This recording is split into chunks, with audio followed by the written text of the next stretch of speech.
बच्चों, कल हमने पढ़ी थी आधुनिक आवर्त सारणी, हेनरी मोजले द्वारा दी गई थी और इसमें आपको आधार बताया था मैंने परमाणु क्रमांक। इसी से संबंधित पहले मैंने आपको 9th क्लास में भी 30 तत्व बताए थे। आज फिर एक बार थोड़ा सा आपको रिकॉल करवा देती हूँ। आप इन 30 तत्वों का परमाणु क्रमांक, नाम और प्रतीक ध्यान रखें। जैसे आप देखिए हमारे पास है, हम यहाँ लिखेंगे तत्व का नाम, प्रतीक और परमाणु क्रमांक।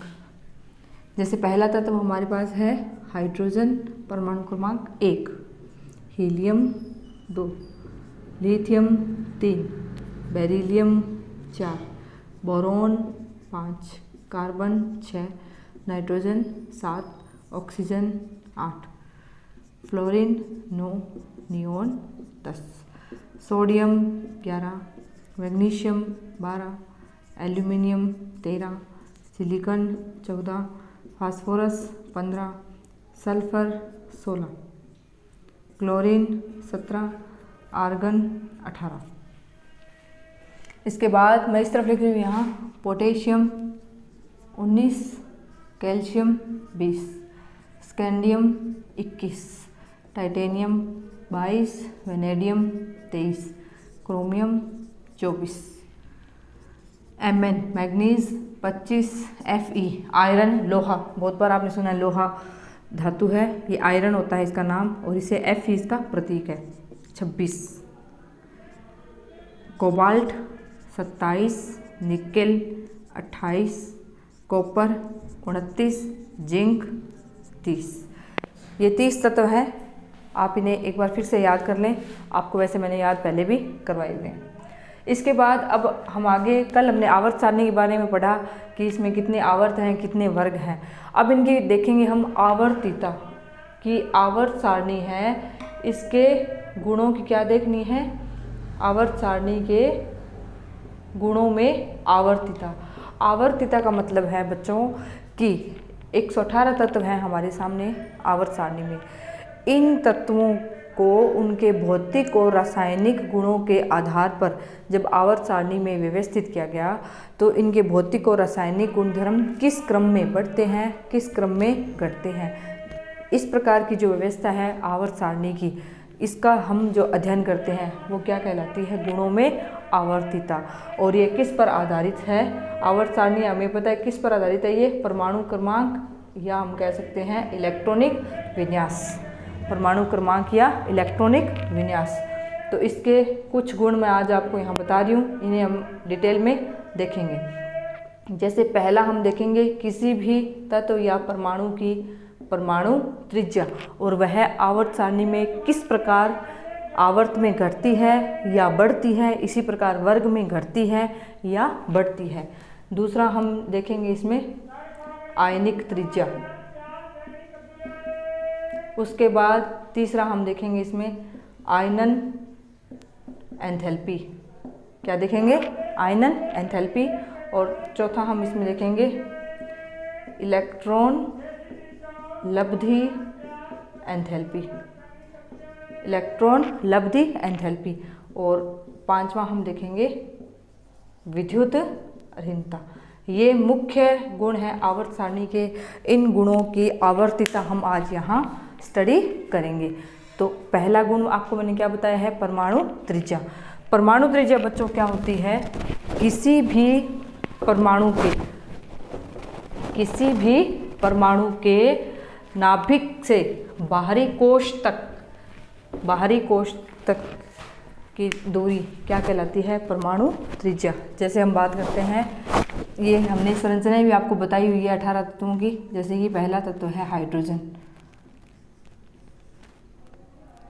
ये है हीलियम, और ये है लिथियम। ये इसी प्रकार ये क्या है, बेरिलियम,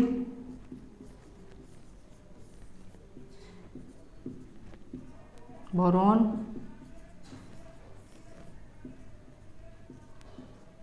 ये है कार्बन।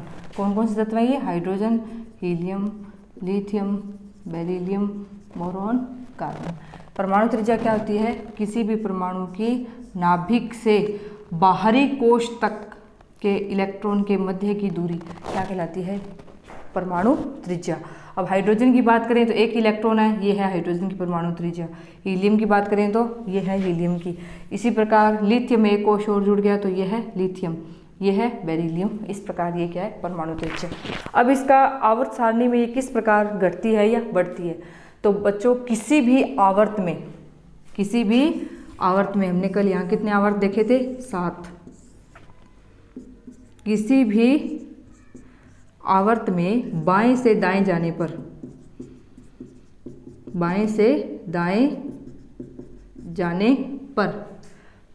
परमाणु त्रिज्या घटती है। किसी भी आवर्त में बाएं से दाएं जाने पर परमाणु त्रिज्या घटती है, जबकि वर्ग में ऊपर से नीचे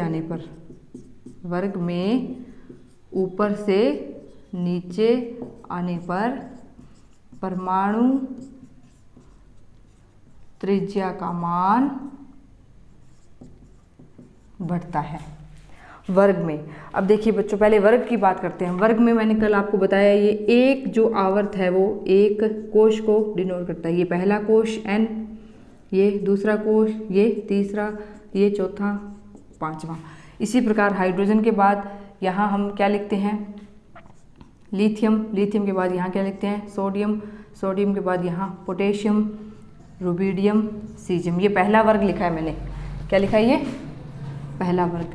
इसी प्रकार दूसरा हम देखें तो यहाँ दूसरे में क्या आता है? बेरिलियम से स्टार्ट होता है। Beryllium, magnesium, calcium, स्ट्रांशियम, barium. ये है दूसरा वर्ग। तो बच्चों वर्ग में ऊपर से नीचे आने पर हर बार हम देख रहे हैं कि एक नया कोश जुड़ता है। पहले में यहाँ कोश की संख्या क्या थी? 1। लिथियम आया तो कोश कितने हो गए बच्चों? 2। सोडियम आया तो कोश कितने हो गए? 3। पोटेशियम आया तो कितने हो गए? 4। यहाँ 5। तो हर बार एक नया कोश जुड़ता है, इसलिए बाहरी या संयोजकता कोश के इलेक्ट्रॉन की नाभिक से दूरी बढ़ती है।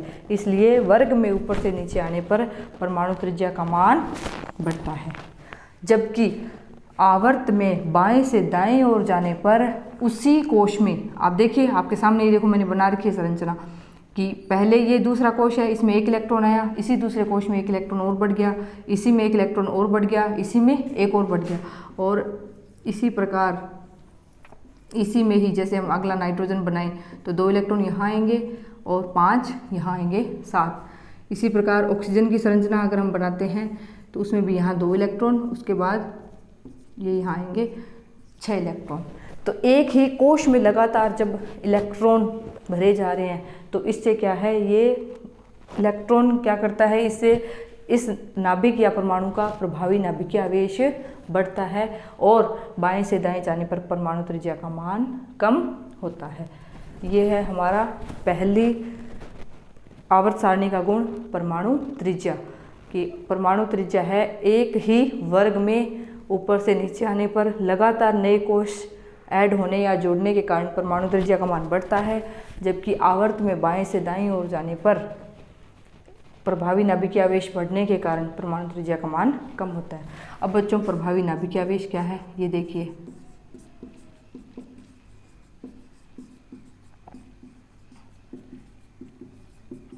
नाभिक है ये हमारे पास, नाभिक में हमने क्या बताया था, यहाँ क्या है प्रोटॉन और न्यूट्रॉन, और ये क्या है चारों तरफ इलेक्ट्रॉन। तो ये नाभिक जिस आकर्षण से बाहरी कोश के इलेक्ट्रॉनों को अपनी ओर आकर्षित करता है यह क्या कहलाता है, परमाणु या नाभिक का प्रभावी नाभिकीय आवेश। प्रभावी नाभिकीय आवेश क्या होता है, किसी भी परमाणु में नाभिक द्वारा बाहरी कोश के इलेक्ट्रॉनों पर आकर्षण लगाया जाता है, आकर्षण बल कार्य करता है, इसे हम क्या कहते हैं प्रभावी नाभिकीय आवेश। और ये आपको मैंने बात बताई है कि किसी भी परमाणु में जितने प्रोटॉन होते हैं वही उसका क्या होता है बच्चों, परमाणु क्रमांक होता है। जैसे अब अगर हम बोरॉन की बात करें तो यहाँ बोरॉन में कितने प्रोटॉन होंगे, 5 इसका परमाणु क्रमांक है, तो इसमें प्रोटॉन भी कितने बच्चों 5 और इलेक्ट्रॉन भी कितने हैं 5। ये कंडीशन कब की है, जब तक परमाणु क्या है उदासीन, जब तक परमाणु क्या है, उदासीन। और बाएं से दाएं जाने पर लगातार एक ही कोश में जब इलेक्ट्रॉन भरे जा रहे हैं तो इन पर नाभिक का आकर्षण बढ़ जाता है और इसी प्रकार इनका परमाणु आकार है वो छोटा हो जाता है। इसी प्रकार एक ही कोश में लगातार इलेक्ट्रॉन भरने के कारण प्रभावी नाभिकीय आवेश का मान बढ़ता है और परमाणु त्रिज्या का मान भी कम होता है। ये है हमारे पास परमाणु त्रिज्या। इसके बाद हम दूसरी देखते हैं, आयनिक त्रिज्या।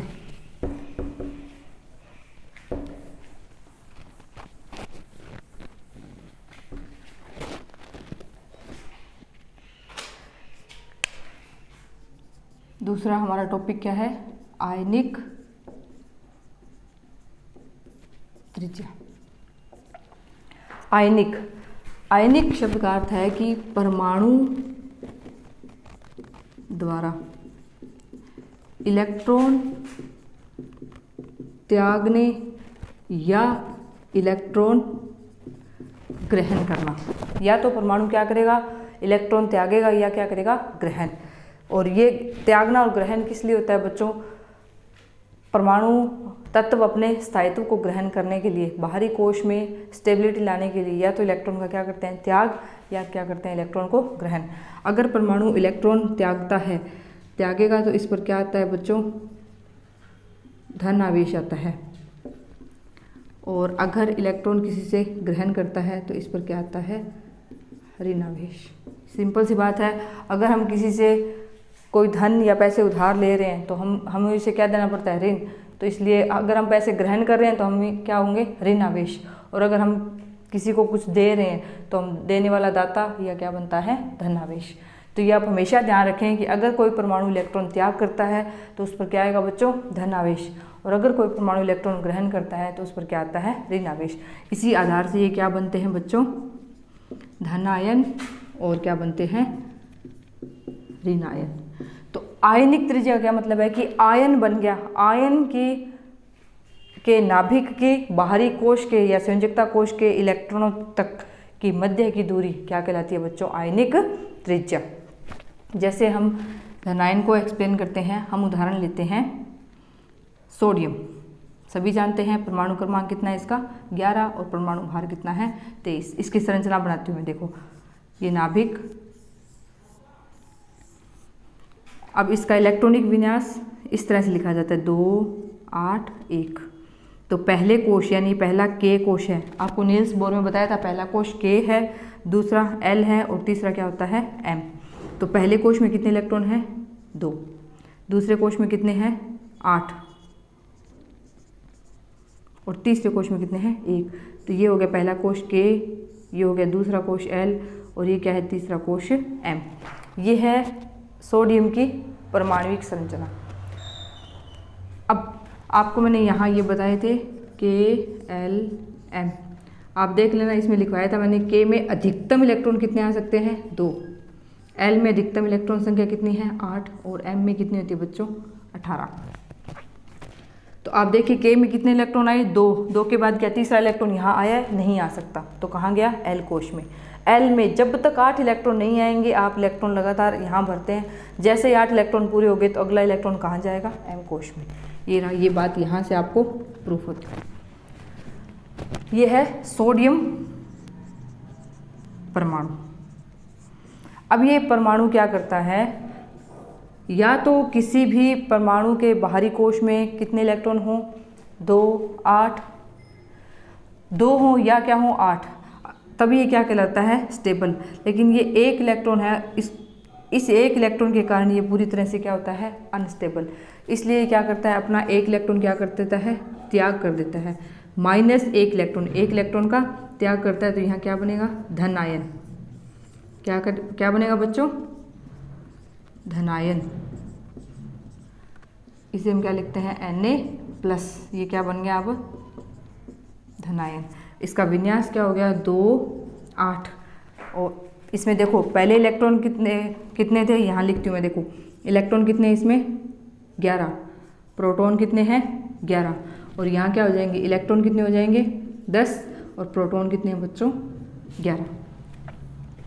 ठीक है, इलेक्ट्रॉन कितने हैं, यहाँ 11, प्रोटॉन भी कितने हैं 11। जब तक उदासीन होता है परमाणु उसमें प्रोटॉन संख्या और इलेक्ट्रॉन संख्या हमेशा क्या होती है बराबर। लेकिन जब ये आयन बनते हैं तो आप देखिए प्रोटॉन संख्या जितनी है 11 उतनी ही रहेगी, लेकिन एक इलेक्ट्रॉन इसमें क्या हो गया कम, तो यहाँ कितने रह गए 10, 2, 8। इसका आकार पहले देखिए दिखने में लग रहा है 3 कोश हैं इसमें K, L और M, तो आकार क्या बहुत ही बड़ा आपको दिखाई दे रहा है। और बाद में इसका आकार क्या हो जाता है छोटा, यानी एक कोश ही खत्म हो गया तो इसका आकार क्या हो जाता है छोटा हो जाता है। अब देखिए आप ये देखिए इसमें कि आकार छोटा होने का क्या कारण है। यहाँ तो पहले 11 प्रोटॉन हैं, वो 11 इलेक्ट्रॉन को ही आकर्षित कर रहे थे। अब यहाँ क्या है 11 प्रोटॉन 10 इलेक्ट्रॉन को आकर्षित कर रहे हैं, तो यहाँ पर आकर्षण भी बढ़ जाता है। इसलिए आप हमेशा ध्यान रखें कि उदासीन परमाणु से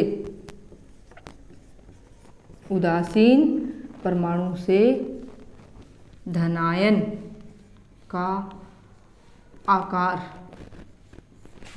का आकार हमेशा छोटा होता है। धनायन का आकार हमेशा छोटा होता है। यहाँ से ये 2 प्रश्न बनते हैं कि क्या कारण है कि धनायन का आकार हमेशा अपने उदासीन परमाणु से छोटा होता है, या दूसरा पूछा जाता है कि क्या कारण है कि ऋणायन का आकार अपने उदासीन परमाणु से बड़ा होता है।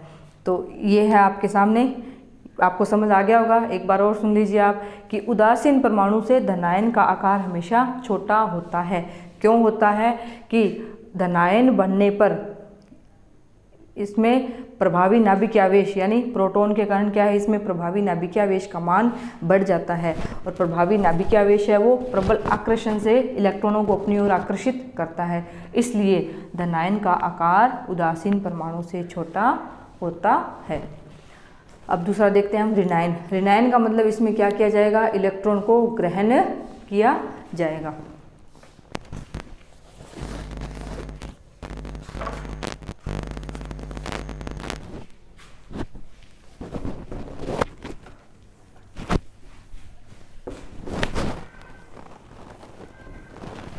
अब हम क्या देखेंगे ऋणायन। ऋणायन के लिए भी हम एक बिल्कुल सिंपल सा उदाहरण लेते हैं। जैसे हम बात करते हैं क्लोरीन की, किसकी बात करते हैं क्लोरीन। परमाणु क्रमांक कितना होता है 17 और परमाणु भार होता है 35.5।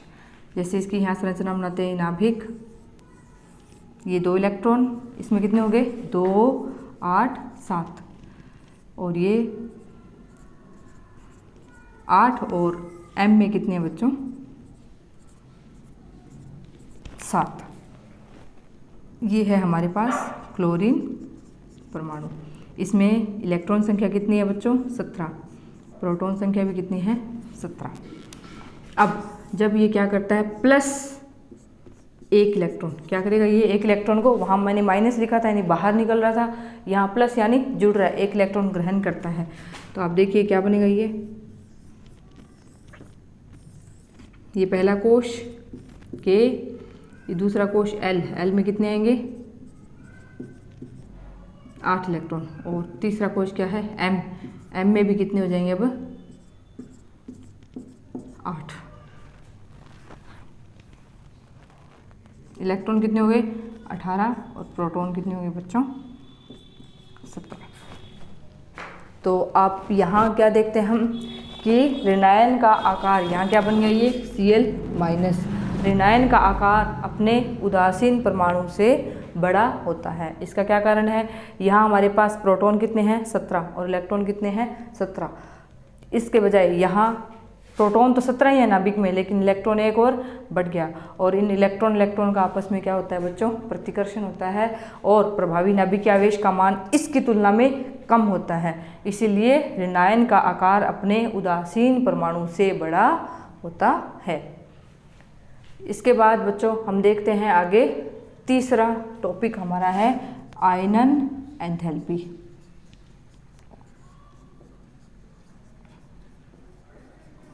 आयनन एंथैल्पी, ये परिभाषाएं बच्चों अभी आपके पाठ्यक्रम में बहुत ही शॉर्ट में दी गई है, तो हम उतना ही आपको बताएंगे, क्योंकि ज़्यादा डिटेल में बताई हुई बात आप के लेवल से बाहर हो जाएगी। 11वीं क्लास में आपके बहुत ही डिटेल में ये फिर से चैप्टर आएंगे, अगर आप साइंस लेते हैं तो उसमें आपको इन्हें फिर से पढ़ाएंगे। तो ये अब हम देखते हैं आयनन एंथैल्पी। आयनन एंथैल्पी क्या होती है बच्चों? किसी भी गैसीय उदासीन परमाणु के बाहरी कोश से, जैसे हम ये बात करते हैं, वही उदाहरण लेंगे जो आपको बार बार ध्यान में रह सकता है, जैसे ये है। अभी हमने देखा था सोडियम, किसी गैसीय उदासीन परमाणु के बाहरी कोश से, ये है बाहरी कोश। इसका बाहरी का मतलब नाभिक के पास से शुरू होते हैं, वो नहीं होता बाहरी। बाहरी जब हम यहाँ से बाहर की तरफ से जा रहे हैं तो ये कोश सबसे बाहरी है, ये इससे भीतर वाला है और ये सबसे अंदर वाला है, और ये क्या है? नाभिक। तो बाहरी कोश के इलेक्ट्रॉन को यहाँ से निकालने के लिए जितनी ऊर्जा हम देते हैं, या आवश्यक ऊर्जा, क्या लिखेंगे यहाँ? ये आवश्यक ऊर्जा क्या कहलाती है बच्चों? आयनन एंथैल्पी या आयनन ऊर्जा। फिर से सुनिए, गैसीय उदासीन परमाणु के बाहरी कोश से इलेक्ट्रॉन निकालने के लिए आवश्यक ऊर्जा क्या कहलाती है? आयनन एंथैल्पी या आयनन ऊर्जा। ये तो है इसकी परिभाषा। इसकी इकाई भी आपको लिखनी होती है। अगर इसकी परिभाषा आपसे पूछ जाए आयनन एंथैल्पी क्या है, तो आप इकाई लिखेंगे। ये मेंशन ना करें कि इकाई क्या है, तो भी आप लिखेंगे, बताएंगे कि ऊर्जा की इकाई हमने देखी है, क्या देखते हैं हम? जूल देखते हैं, कैलोरी देखते हैं। तो यहाँ हम क्या लेते हैं इसकी इकाई? किलो जूल प्रति मोल या किलो कैलोरी प्रति मोल। और ये ऊर्जा हम दे रहे हैं, आवश्यक ऊर्जा दे रहे हैं, तो इस ऊर्जा का मान क्या होता है बच्चों? पॉजिटिव या धनात्मक होता है, क्योंकि ऊर्जा हमारे द्वारा क्या है? दी जा रही है। तो इस ऊर्जा का मान क्या होता है? हमेशा ही धनायन या धनात्मक होता है। ये थी हमारे पास आयनन एंथैल्पी की परिभाषा। इसे इंग्लिश में बच्चों बोला जाता है आयोनाइजेशन एंथैल्पी, इसलिए इसे IE भी लिख देते हैं। फिर ये इसमें बताते हैं कि ये पहला एक इलेक्ट्रॉन हमने निकाला, तो इस ऊर्जा का मान क्या हो जाएगा? IE1। अब अगर एक इलेक्ट्रॉन निकालने के बाद इसी परमाणु से अगर हम दूसरा इलेक्ट्रॉन और निकालें कि -1 इलेक्ट्रॉन और निकालेंगे, तो हमें कितनी ऊर्जा देनी पड़ेगी? IE2। पहला निकाला तो IE1 दी हमने ऊर्जा, एक और इलेक्ट्रॉन निकाला तो क्या दे दिया? IE2। फिर इस परमाणु से फिर अगर हमने एक इलेक्ट्रॉन और निकालना है तो फिर हम कितनी ऊर्जा देंगे? IE3। क्या देंगे हम ऊर्जा? IE3। तो किसी भी एक तत्व के लिए आयनन एंथैल्पी का मान हर क्रम में क्या है? ये लगातार बढ़ता है। यानी प्रथम आयनन एंथैल्पी IE1 से ज़्यादा क्या होगी? IE2, और IE2 से ज़्यादा क्या होगी बच्चों? IE3। अगर और भी इलेक्ट्रॉन निकालेंगे तो उसका मान भी क्या होगा? इससे अधिक। ऐसा क्यों होगा? क्योंकि हम जानते हैं कि बाहरी कोश है, ये नाभिक से इसकी दूरी ज़्यादा थी, तो हमें इलेक्ट्रॉन निकालने के लिए कम ऊर्जा लेनी पड़ी। जैसे जैसे हम इलेक्ट्रॉन निकालते जाएंगे, परमाणु का आकार क्या होगा? धनायन बनेगा। धनायन का आकार क्या होता है? उदासीन परमाणु से छोटा। जब आकार छोटा होगा तो बाहरी कोश के इलेक्ट्रॉन पर नाभिक का आकर्षण बल बढ़ जाएगा, इसलिए हमें इलेक्ट्रॉन को निकालने के लिए अधिक ऊर्जा देनी पड़ेगी। इसलिए दूसरे आयनन विभव का मान पहले से अधिक और तीसरे आयनन विभव का मान दूसरे से अधिक होगा। अब हम देखते हैं आवर्त सारणी में ये किस प्रकार इसका क्या क्रम रहता है।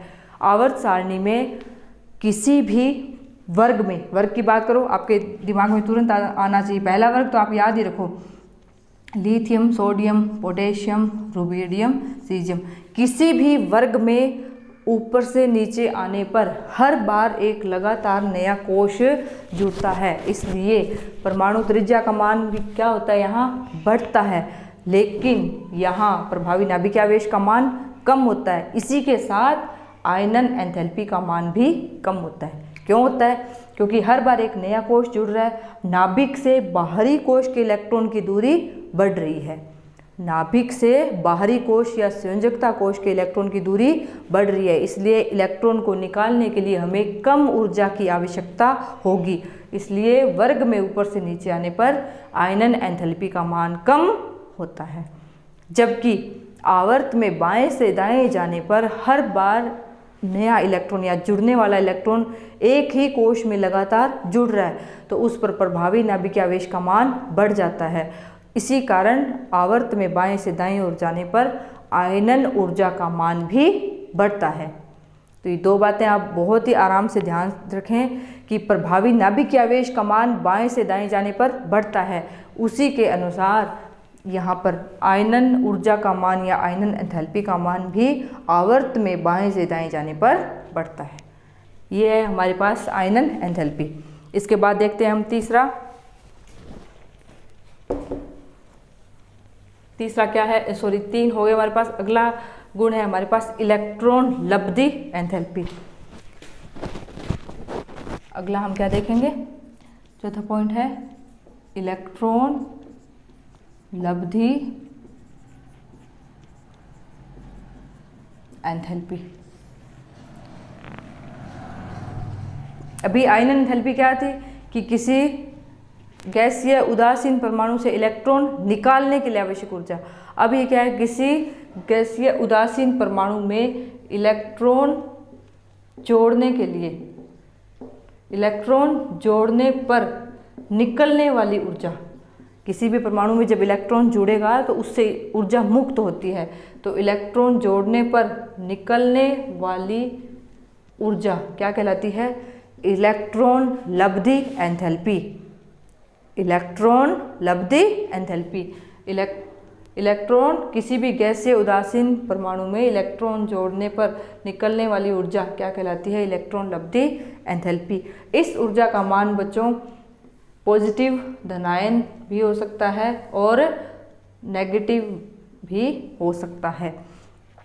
और इसी आयनन एंथैल्पी की तरह ही इलेक्ट्रॉन लब्धि एंथैल्पी का मान भी किसी भी वर्ग में ऊपर से नीचे जाने पर प्रभावी नाभिकीय आवेश बढ़ने के कारण इलेक्ट्रॉन लब्धि एंथैल्पी का मान कम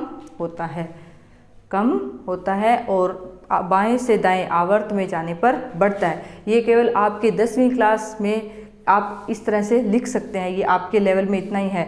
लेकिन जैसे बड़ी क्लास में जाते हैं, इस इलेक्ट्रॉन लब्धि एंथैल्पी की वर्ग में कुछ वेरिएशंस पाई जाती हैं, वो इन धातु और अधातुओं के आकार के कारण इनमें वेरिएशंस पाई जाती हैं, जो आपको ध्यान में नहीं रखनी। आप केवल इतना ही बताएंगे, आयनन एंथैल्पी की तरह ही इलेक्ट्रॉन लब्धि एंथैल्पी भी वर्ग में ऊपर से नीचे जाने पर इलेक्ट्रॉन लब्धि एंथैल्पी का मान कम होता है, जबकि आवर्त में बाएं से दाएं जाने पर बढ़ता है। तो ये हमारे 4 टॉपिक इसमें हो गए इलेक्ट्रॉन लब्धि एंथैल्पी। 5वां है इसमें विद्युत ऋणात्मकता। विद्युत ऋणात्मकता हम देखते हैं कि अगर 2 असमान परमाणु सहसंयोजी बंध द्वारा जुड़े हों। असमान की बात करें, जैसे हम हाइड्रोजन और क्लोरीन, हाइड्रोजन और फ्लोरीन, समान की बात होती है तो ये H2H2 या Cl। तो असमान परमाणु जब सहसंयोजक बंध से आपस में जुड़े होते हैं तो इस बंध के इलेक्ट्रॉन को इन दोनों परमाणु, एक बंध का मतलब है यहाँ कितने इलेक्ट्रॉन हैं, 2। इन दोनों इलेक्ट्रॉन को इन दोनों परमाणुओं में से जो अपनी ओर प्रबल आकर्षित करने की जो क्षमता रखता है वह इन दोनों में से अधिक विद्युत ऋणी तत्व होता है। जैसे हम बात करें क्लोरीन, तो क्लोरीन इससे इलेक्ट्रॉन अपनी ओर आकर्षित करता है, इसलिए क्लोरीन पर क्या आता है बच्चों, आंशिक ऋण आवेश, और हाइड्रोजन पर क्या आता है बच्चों, आंशिक धन आवेश।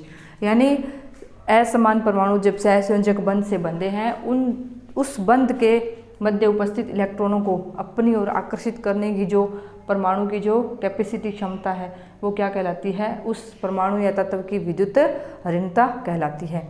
आवर्त सारणी में किसी भी आवर्त में बाएं से दाएं ओर जाने पर प्रभावी नाभिकीय आवेश का मान बढ़ता है और इसी के साथ तत्वों की विद्युत ऋणता का मान भी बढ़ता है। आवर्त सारणी में फ्लोरीन तत्व की विद्युत ऋणता सबसे अधिक होती है, सबसे अधिक विद्युत ऋणी तत्व, और अधिक विद्युत ऋणी तत्व है वो बंध के इलेक्ट्रॉनों को अपनी ओर आकर्षित करता है। तो ये हमारे आज आवर्त सारणी के गुणों की जो आवर्तिता है उसमें सबसे पहले हमने क्या देखा बच्चों, परमाणु त्रिज्या, दूसरी आयनिक त्रिज्या, तीसरी आयनन एंथैल्पी, चौथी थी इलेक्ट्रॉन लब्धि एंथैल्पी, और 5वीं क्या है, विद्युत ऋणात्मकता, या इसे क्या लिखते हैं, विद्युत ऋणता। तो ये हमारा आज का टॉपिक। आप यहाँ तक पहले 30 तत्वों को याद कर लें और उसके बाद ये 5 परिभाषाएं हैं, इनमें से एक नंबर की परिभाषाएं यहाँ से पूछी जाती है। और आयनिक त्रिज्या से प्रश्न आता है कि धनायन का आकार उदासीन परमाणु से छोटा होता है क्यों, या पूछ सकते हैं ऋणायन का आकार उदासीन परमाणु से बड़ा होता है क्यों। इन दोनों में से इस बार 2020 में एक प्रश्न पूछा गया है, तो ये आप यहाँ तक रीड करें। Thank you.